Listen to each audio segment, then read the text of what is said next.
What is up, everyone? Scotty Hopp here. Today we got another update for the Jaguar S Type R project. We actually have the supercharger already rebuilt and completed. The spring-loaded coupler that's known to fail over time because the spring gets really relaxed and then kind of rattles a little bit. So we replaced it with the solid one. And then we also stripped off the Teflon coating for the rotors. But it looks pretty cool. I mean, I know we're not going to be able to see it because it'll be inside the car. But check it out. Here is the supercharger.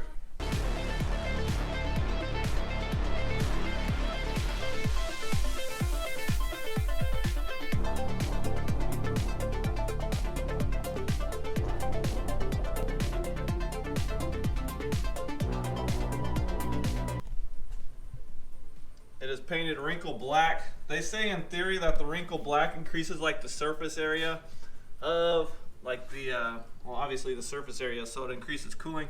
I honestly don't believe that. I think it just looked pretty cool, so that's what we did. We also stripped the coating on the rotors, the Teflon. It was flaking off, and I didn't want that to like flake off into any other system, so we used some aircraft remover, just took off the complete coating. Yeah, we will lose a little bit of volume, but the Teflon coating's so thin, I'm not too worried about it, honestly. I'd rather lose a little bit of volume than have like a piece flake off into the intake. Another thing we also did was replace all the hardware with these higher grade socket cap screws. Looks pretty cool. Also painted the pulley black again just because it was all rusty. I was thinking about replacing the pulley, but I kind of just want to get everything back together before we start modifying. I mean, I don't want to change as many variables. I just want to get fix what's broken on the inside, which looked like the coupler, which I'll post the picture again. And yeah, hopefully these needle bearings aren't bad. I mean, they looked good to me, so I didn't replace them, but if we put this car back together and it's still making a weird sound like marbles, at least we'll know what to replace. Replacing those needle bearings is a huge pain in the butt, so I decided to opt out of that and just replace what looked broken, which was that coupler. Also refilled it up with supercharger oil. I bought this kit online, and I'll post a link to it down below. This kit had everything. Obviously there's the old hardware. Here is the coupler that I was talking about, and you can see that spring, it's pretty relaxed. So replace that with a solid green nylon filled coupler. Came with some AC Delco oil, supercharger oil, which is great. And if I can get it out, supercharger oil, and then also a syringe to fill it up, which is pretty nice. It was only like 60 bucks.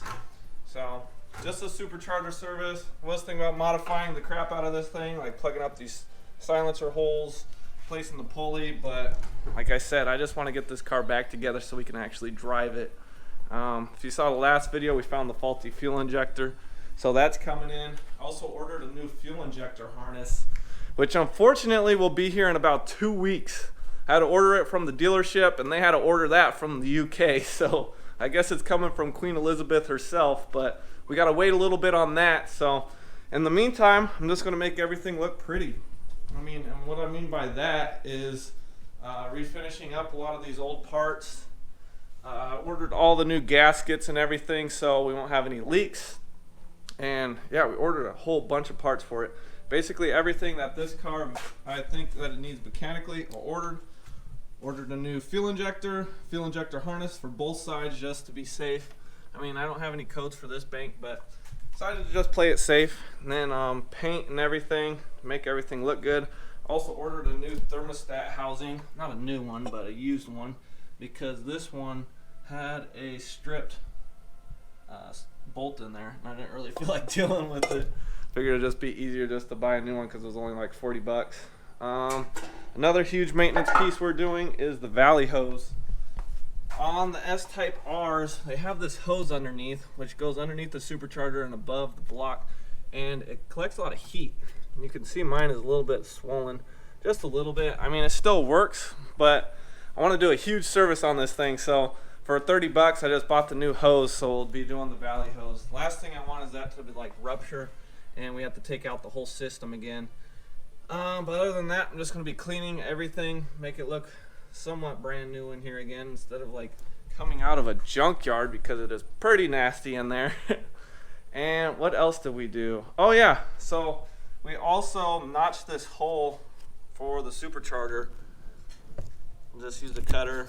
The reason why I did that is for in case we got to take it out again in the future. A lot of people on the Jaguar forums, they notched that back hole, because if you saw on our not last video, but the video where we took out the supercharger, getting to this hole back here was a huge pain in the butt. Some people take off the EGR valve, break it, and it's like 550 bucks. We actually kind of, you know, rednecked our way into there and got it undone, but it still took a couple hours. So just notching that back hole would probably save us about an hour or two of not only install, but if we have to take it out again, you know, if we want to modify it when it's all running. And or let's say that needle nose bearing, our needle bearing is bad, then we can get in there easier, because that bolt took most of the time to take out the supercharger because it's just so hard to get into. What else did we do? Yeah, that's about it. I wish I could have shown you guys the process of taking apart the supercharger, but I lost all the files of the rebuild. Went on vacation, came back, and all my files were gone. But taking this apart was surprisingly easy. All you have to do is take out the old bolts. These are side cap screws now. But you take that off, and then the snout comes out, and then you can take off the rotor. This little part right here is attached to the rotors on the inside. So you can take that out. We stripped it down, cleaned everything out. It was really nasty in there, and it smelled terrible.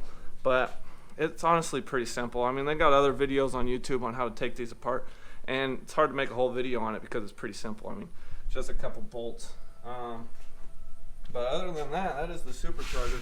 Looks pretty cool. Wrinkle black's going to be nice. I'll show you guys in the next video the color scheme that we're going to be going in the engine bay, which will be pretty cool. It's going to be different, but just like everything else we do, especially with the Corvette. But yeah, the color scheme should be pretty cool. And yeah, I'm really excited. We're just waiting on a couple last parts to come in. And in the meantime, I'm going to be refinishing a lot of these parts, making them clean, replacing gaskets and whatnot. So this thing will be ripping once it's ready to go. In theory. I always have to say in theory because I am not a mechanic, like I say in every single video. But yeah, that's an update on the S Type R. Huge progress. Supercharger is done.